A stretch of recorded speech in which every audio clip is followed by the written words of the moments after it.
Sue Sim is speaking out. The former Chief Constable of Northumbria, the first woman to lead a metropolitan force in the UK, has given an extraordinary interview to the Daily Mail in which she claims that the force is dominated by a boys' club of greedy senior officers who believe they are answerable to no one. Despite the cuts facing the police, she tells the Mail that senior officers still have first-class travel, private drivers, all manner of bonuses and perks. Sue Sim left the force last year after what she says was a campaign to get rid of her by alleging misconduct. An external investigation then concluded that she didn't have a case to answer and suggested that she was the victim of sexism. The report wasn't published, but the Mail has seen a copy. And Sue Sim is on the line now. Good morning to you. Good morning. Paint a picture for us, first of all, of how you say senior officers in the Northumbria force behaved and are still behaving.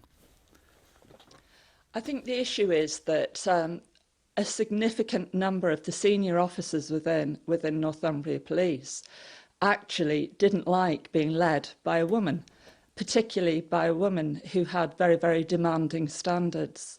Don't forget, I have always said that I had very, very high standards. I was very, very honoured to lead the police, and I wanted all of my officers and my senior officers to deliver the absolute best service we could for the communities of Northumbria, because that's what we were there to do. Give us an example then of something you tried to do that they pushed back on. Well, one of the things that I did was I stopped first-class travel. And, of course, that was one of the things that in the superintendent's regulations they are entitled to, and a significant number of them still wanted to claim it. I refused to allow that to happen.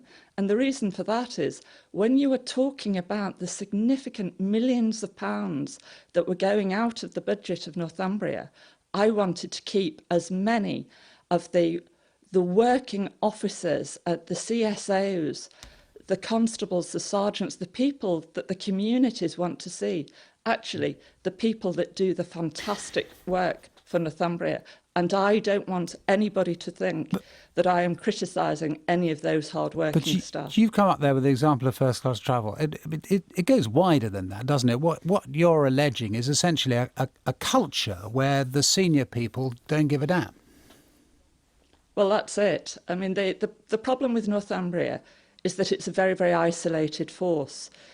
Right across the country, if you're looking at the forces down in the south, there's a significant crossover of personnel because lots and lots of people want to go and live and work in the area.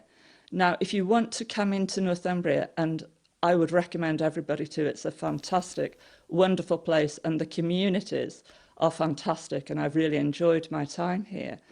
But a lot of people don't want to come in policing terms, so it's very, very isolated.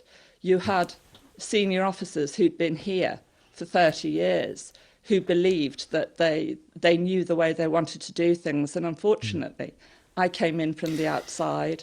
I wanted to change things. I wanted to make it very, very clear, and always did make it clear, that all my police officers had access to me. Yes. And they did, and they spoke to me. One of the things, I mean, you've accepted yourself that one of the things that people do, this first-class travel business, is actually allowed under the regulations. It's not really a matter, is it, for them to police themselves if they are simply following rules that are laid down, presumably, by the Home Office? I mean, are you not picking a fight with people who are simply abiding by the rules as they currently are? And your real fight ought to be with the rules, not with the men and women of the force. No, what I wanted was everybody should be working to make sure that we could keep as many police constables, as many CSOs out there with the public. That was my view. I wanted my senior officers to work with me. I made sure, you know, when I became the chief constable, I stopped having bonuses. I didn't allow any of my chief officers to have bonuses, and they didn't like that. But my view, I was a committed public servant. My view was and remains that you need as many police constables, as many CSOs out there, and they deserve our backing. And unfortunately, there are a series of senior officers in the force who believe that they have the right to be where they are and that they've worked there. And don't forget, when I joined 30 years ago, that's exactly what happened. When you got to the top of the service, you were entitled to sit back and you were entitled to earn your due. But you're saying that's the same now, nothing's changed. No, I'm saying that I tried desperately hard to change that. I'm also saying... And you didn't manage, just to make it clear, you're saying that that situation you describe, people get to the top and kick back, you're saying that is still the case, at least in Northumbria Police today. That's your allegation. Well, I'm saying that that's what I want people to look at. In the independent Benetton report, the QC This is the report into you being got rid of. This is the report into the misconduct alleged against me by a number of senior officers in the police force. The QC, well, actually, it was one of the senior officers themselves, stated that had I been a male chief constable, they wouldn't have made the complaints. The other thing is, and the reason that I am pursuing this relentlessly is that it's so important to change the culture of an organisation. What some people will say is that actually the reason you're pursuing it is that you're bitter about not being at the force anymore and you want revenge and you're getting it through the pages of the Daily Mail. No, I'm not bitter at all. And my time has been and my time has gone. And I have always wished the force well. But don't forget, when I was the chief constable of the force, the HMIC had reported that we, the force, treated rape victims very, very badly. And in fact, were incorrectly no-criming rape crimes. I, together with the PCC, introduced an operation called Operation Crystal to look at that. Now, my position is I have a significant fear for female victims of crime, for female officers within the force, for female staff members within the force.